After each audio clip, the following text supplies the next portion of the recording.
Sesawi Kur Yesu channel yang renungan harian, inspirasi kehidupan, dan portal Bedemana Kristiani.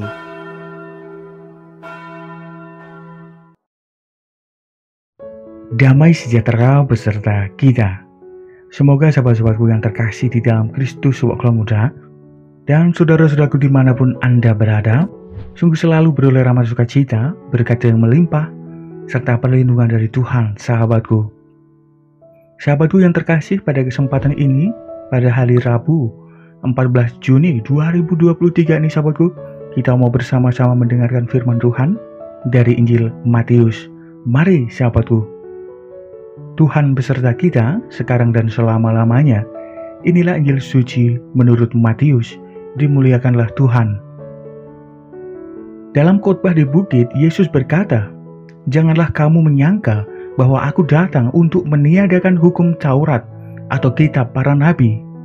Aku datang bukan untuk meniadakannya, melainkan untuk menggenapinya.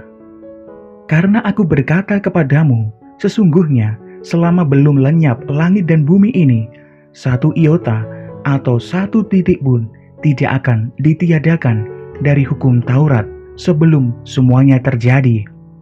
Karena itu, siapa yang meniadakan salah satu perintah hukum Taurat, sekalipun yang paling kecil, dan mengajarkannya demikian kepada orang lain, ia akan menduduki tempat yang paling rendah di dalam kerajaan sorga. Tetapi siapa yang melakukan dan mengajarkan segala perintah-perintah hukum Taurat, ia akan menduduki tempat yang tinggi di dalam kerajaan sorga." Demikianlah sabda Tuhan. Terpujilah Kristus. Sahabatku yang terkasih, firman Tuhan pada kesempatan ini sahabatku, bahwa Yesus menegaskan bahwa ia tidak akan menghapus satu titik pun dari hukum Taurat, sahabatku yang terkasih. Ini semua karena Yesus melihat bahwa inti atau spirit hukum Taurat sudah baik, sahabatku yang terkasih, yakni agar manusia mengasihi Allah serta sesama manusia, sahabat-sahabatku. Sahabatku yang terkasih, bagaimana spirit ini mau dilaksanakan? Dalam praktik tentu perlu penafsiran, serta penafsiran sangat tergantung pada konteks atau kondisi di lapangan, sahabatku yang terkasih.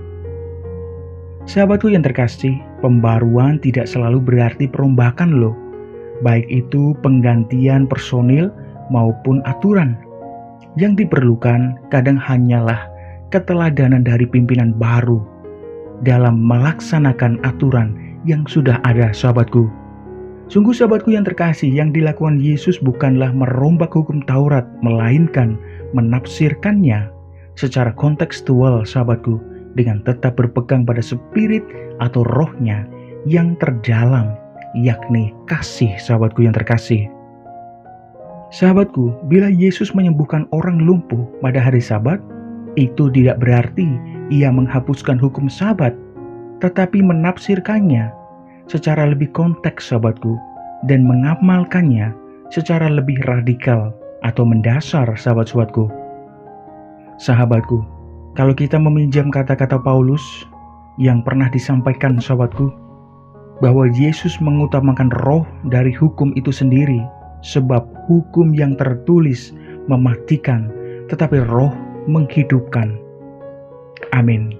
Kemuliaan kepada Bapa dan Putra dan Roh Kudus, seperti pada permulaan, sekarang, selalu, dan sepanjang segala abad. Terpujilah nama Yesus, Maria, dan Santo Yosef, sekarang dan selama-lamanya. Amin. Mari kita tutup renungan singkat ini, kita bersatu di dalam doa. Marilah berdoa. Dalam nama Bapa dan Putra dan Roh Kudus. Amin. Ya Tuhan, ajarilah kami semua memahami dan menaati hukum cinta kasih-Mu. Pakailah hidup kami menjadi berkat bagi banyak orang. Amin. Kemuliaan kepada Bapa dan Putra dan Roh Kudus, seperti pada permulaan, sekarang, selalu, dan sepanjang segala abad. Terpujilah nama Yesus, Maria, dan Santo Yosef, sekarang dan selama-lamanya. Amin. Dalam nama Bapa dan Putra dan Roh Kudus. Amin. Sahabatku yang terkasih, terima kasih banyak, sahabatku. Kita boleh bersama-sama mendengarkan firman Tuhan. Kita belajar pada kesempatan ini, sahabatku yang terkasih. Sebarkan video ini supaya banyak orang semakin terima berkat dan terima rahmat sukacita. Banyak orang dipulihkan, banyak orang disembuhkan, sahabatku. Hidup kita penuh berkat, hidup kita penuh sukacita, hidup kita penuh kesejahteraan, hidup kita penuh perlindungan. Yang gelap diberikan terang, yang buntu diberikan jalan. Sampai jumpa di renungan harian besok selanjutnya. See you later, bye-bye. Berkah dalam, Tuhan memberkati. Terima kasih udah nonton. Jangan lupa subscribe, like, nyalakan notifikasinya, dan share ya.